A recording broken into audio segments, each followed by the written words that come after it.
Assalamualaikum warahmatullahi taala wabarakatuh. Kaifalukum? Apa para penonton semua buat kalau dapat surat cinta? Surat cinta daripada seseorang yang paling sangat disayangi. Ke belakang di belik-belik, lepas tu segalanya dia check, dia tengok, dia baca. Alright, sekarang keluarkan surat cinta semua. Jom kita perincikan surat cinta kita sama-sama. Jom. Surat cinta ni lah yang akan memberikan hala tuju kehidupan kita yang sebenarnya. Sama ada nak bahagia ke ataupun nak derita. Tapi itulah masalahnya kat saya ni, penonton semua. Saya terus masuk dalam aja, tapi rupanya dekat surat cinta ni ada banyak sign-sign, tanda-tanda, maklumat-maklumat yang penting untuk kita mendalami lagi isi surat cinta. So, jom kita tengok sama-sama surat cinta saya yang ini. Jadi, ambil sama-sama surat cinta masing-masing. Sebab surat cinta dulu dengan sekarang dah berbeza. Yang sekarang ni banyak dipermudahkan oleh orang-orang yang bijak pandai. Sebelum kita teruskan untuk perincikan surat cinta ni, saya plan hari ni bukan nak mengaji Al-Quran, cumanya nak perincikan di bahagian depan, bahagian tengah, di bahagian bawah Al-Quran ni, Al-Quran yang sekarang ni, ya, ada banyak info-info yang kita tak perasan. Jadi hari ni kita cuba nak tengok apa benda info-info tu. Sebelum saya teruskan, sekiranya penonton semua rasakan maklumat daripada konten pada video saya ni bermanfaat, diharap dapatlah tekan like, tekan subscribe dan juga sharekan supaya dapat dikongsi bersama seluruh orang yang menonton YouTube. YouTube ni kan tersebar ke seluruh dunia. Jadi diharap memberi manfaat kepada semua yang menonton.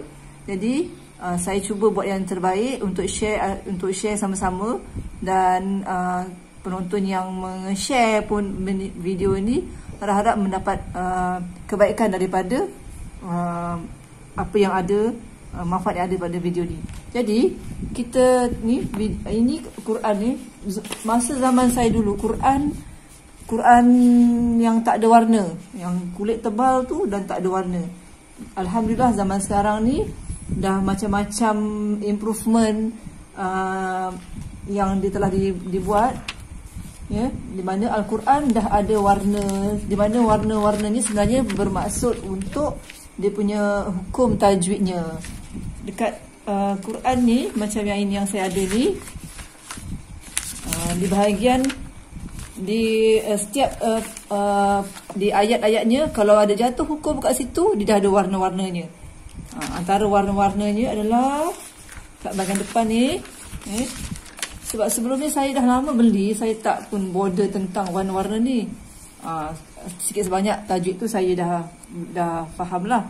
Tapi untuk ini, tapi warna-warna ni sangat membantulah untuk yang nak belajar. Cuma macam mana pun kita mestilah berguru.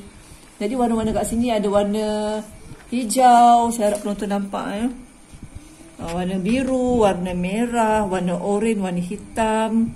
Okey, di mana di sana diterangkan hukum-hukumnya, nun mati dan atau tanwin, hukum mim mati, hukum mad asli dan juga mad tabi'i. Mad ada banyak kan, dan ada banyak lagi hukum tajwid berkaitan, dan warna-warna ni memberikan maksud-maksudnya bagi hukum ni. Dan juga di samping tu, di dalam huraian Al-Quran ni, bahagian bawah ni ada, bahagian bawah sana ni kecil. Kalau macam saya tak nampak sangatlah kecil. That's why saya sangat menekankan untuk buat nota yang dah pun saya buat sebelum ni, dalam video yang sebelum ni. Tapi nota yang saya ada ni, huruf-huruf hijaiyah ni tak pun terdapat detail ni dalam Al-Quran. Jadi saya sangat mengharapkan yang nak improvekan tajwid, kalau tak ingat huruf hijaiyah yang berkaitan dengan hukum ni, kena jugalah buat nota yang saya cadangkan ni, yang saya dah tunjukkan ni dalam video sebelum ni, dan letakkan ke Al-Quran ni supaya apabila mengaji Quran nanti jumpa juga nun mati ataupun tanwin, penonton semua kena stop kat situ dan cek apa huruf selepasnya, sama ada huruf ta ke, ba ke, huruf idgham ke, kat situ akan jatuh hukum dan kita kena baca berdasarkan hukum yang telah pun ditetapkan. So dalam Quran ni juga ada diselitkan dua keping kad kat sini. Nampak tak tekan? Iaitu kat sini doa sujud tilawah. Doa sujud tilawah ni dia ada doanya dan juga maksudnya sekali. Doa sujud tilawah ni kita akan baca ya apabila kita berjumpa dengan ayat yang menghendaki kita untuk buat sujud tilawah. Ada ayat-ayatnya dan ada tandanya kat sini, tanda macam sujud ni, sujud. Jadi bila jumpa je dengan ayat tu dekat bawah kaf hujungnya, kita akan berhenti kejap dan terus sujud tilawah. So dekat kad ni selalu tu ada di sebalik ini tentang panduan tajuk berwarna ada. Dia letakkan sama juga hukumnya macam yang saya terangkan kat nota iklab, cuma pendetailan dari segi huruf hijaiyah berkaitan tu ada kat nota saya lah. Yang kat sini dia cuma simple macam ni. Jadi walaupun untuk yang baru nak belajar, yang masih lagi tak berapa yakin tu, walaupun ada Quran ni, kena juga berguru. Ini lepas tu kat sini, ni tanda-tanda ni penting. Sebelum ni saya pun tak perasan tanda-tanda ni, iaitu tanda-tanda wakaf. Tanda-tanda sama ada nak wakaf ataupun boleh teruskan ataupun tak boleh teruskan. Tanda-tandanya macam mim kecil ni, berekor kecil je, tu kena berhenti. Macam huruf jim ni, dia ada terangkan masuk kat sini. Saya nak ceritakan panjang. Cuma saya nak bagi tahu sebab kadang-kadang kita beli tapi kita tak check pun benda ni. Jadi kat sini ada. Dan maksud-maksud baris tanwin ada yang macam ni. Dia tak dekat kan, yang dekat, dan juga tanwin baris depan domah ni ada yang bentuk 99, ada yang bentuk macam 69 kan. Dia ada maksud dia kat sini. Okey.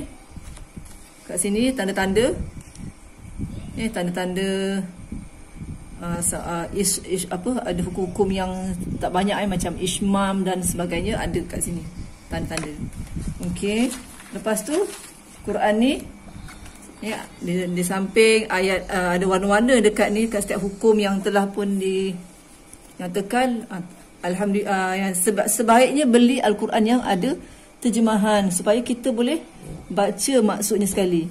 Kita dah mengaji lama tapi kita tak tahu maksud tu, amat menyedihkan lah. Sepatutnya kita nak belajar bahasa Arab pun tak sempat secara penuhnya macam saya ni, baru ada kesedaran agak lewat kan.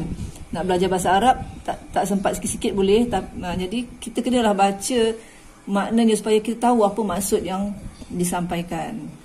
Okey, lepas tu kat bawah ni ada asbabun nuzul. Sini pula ada hadis sahih yang berkaitan dengan ayat-ayat. Okey, semuanya lebih kurang macam itulah. Okey, setiap juzuk tu dah dinyatakan juzuk berapa.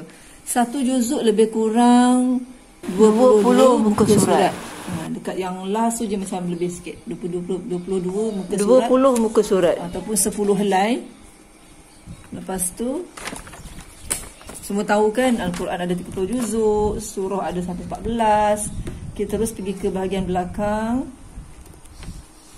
Okey, dekat belakang ni kalau lepas khatam ada doa khatam. Lepas tu kat sini ada daftar nama surah dengan lengkap. Lepas tu di mana turunnya surah tu. Dalam Quran ni juga dia punya tajuk surah pun bila diberikan surah tu dia letakkan sekali di mana turunnya. Macam ni Al-Baqarah Madaniyah, maksudnya Quran ni ayat ni telah diturunkan di Madinah, dan jumlah ayatnya 286, surah yang kedua. Okey, surah-surah lain macam ini. Surah Al-Maidah pun juga diturunkan di Madinah Madaniyah. Okey, jumlah ayat dan surah yang keberapa, juzuk keberapa ada dinyatakan kat sini. Lepas tu okey, macam ni Az-Zukhruf Makkiyah diturunkan di Mekah. Okey, surah yang ke-43 ayat 89 ayat. Okey. Juzuk yang paling banyak sekali surah-surah adalah di juzuk Amma, iaitu lebih kurang 32 ayat 32 surah. Lepas tu okey, kita terus ke belakang. Okey, tadi daftar nama surah, lepas tu ini dia. Ini ya. Yang mana saya tak prihatin. Sebenarnya kita nak ajak belik-belik surat cinta ni pasal saya sendiri yang tak cek betul-betul ni. Oh, belakang ni tanda-tanda ni. Kita tahu yang asas je kat sini sebenarnya banyak tanda-tanda yang kita akan jumpa apabila kita baca Al-Quran dan kita tak pasti ini tanda ni maksudnya untuk apa. Macam ni mim kecil, huruf jim, lam alif ni maknanya kena berhenti. Tak boleh berhenti. Kena teruskan, dilarang berhenti. Tanda ni sad. Tanda ni apa beza dia tanda ni, dan mim berekor, saktah, tanwin dan banyak lagi dekat sini. Dan seterusnya indeks abjad. Okey. Quran ni kalau maknanya kat sini kalau kita nak tahu tentang apa surah tu, jadi secara asasnya dia akan tuliskan sini. Nak cari tentang Abu Bakar As-Siddiq, tentang keadilan, tentang apa kat sini, tentang pemeliharaan Al-Quran, ada dicatatkan di surah-surah ni juzuk keberapa dan ayat yang keberapa. Kena tahu bacalah dia punya ni macam 16, 14, maknanya surah yang ke-16 ayat yang ke-14 macam tu. Dan seterusnya dia punya indeks tu ikut ABCD, ikut alphabet. Dan seterusnya yang sampai ke hujungnya, okey, adab-adab Al-Quran ni letak dekat bahagian belakang kalau ikut Quran saya ni. Jadi sebab itulah sebenarnya kita kena belik betul-betul surat cinta kita ni, sebab kat bahagian belakang ni lah yang diletakkan adab-adab terhadap Al-Quran, yang mana ada 1, 2, 3, 4, 5, 6, 7, 8, 9, 10 yang sama-samalah kita membaca. Sebelum kita teruskan membaca, kita dapat Al-Quran ni yang baru ni, macam ni, yang baru ni, terus baca, cek dulu depan belakang macam kita tengok surat cinta kita kan, dengan hati yang bahagia.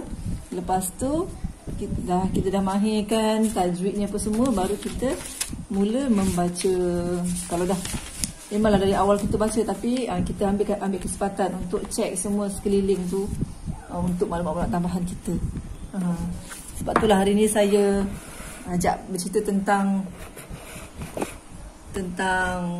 surat cinta, hanya kerana sebab kita memang surat cinta kita ni special sikit sebab daripada Allah SWT, dan kita eloklah kita baca surat cinta ni setiap hari, tak macam surat cinta yang ordinary tu. Surat cinta ni kita baca setiap hari. Konten paling hebat saya kat dunia, InsyaAllah jadi konten seterusnya pada video saya akan datang. Ini yang saya selalu bagi tahu pada anak saya, betapa beruntungnya kita semua dilahirkan kat dunia, di mana lahir kat dunia saja Allah dah bagikan cara macam mana nak hidup kat dunia, buku panduan, mana boleh mana tak boleh, iaitu semuanya ada terkandung dalam Al-Quran Al-Karim. Tinggal lagi kita, masalah kita ni ialah baca-baca kerja-kerja je mengantuk. Itulah gangguan-gangguan syaitan yang sentiasa iriati pada kita, dan kita harus berusaha supaya syaitan tak berjaya buat kita mengantuk bila kita mengaji. Dulu, semoga bermanfaat. Jumpa lagi. Assalamualaikum warahmatullahi wabarakatuh. Ila liqa.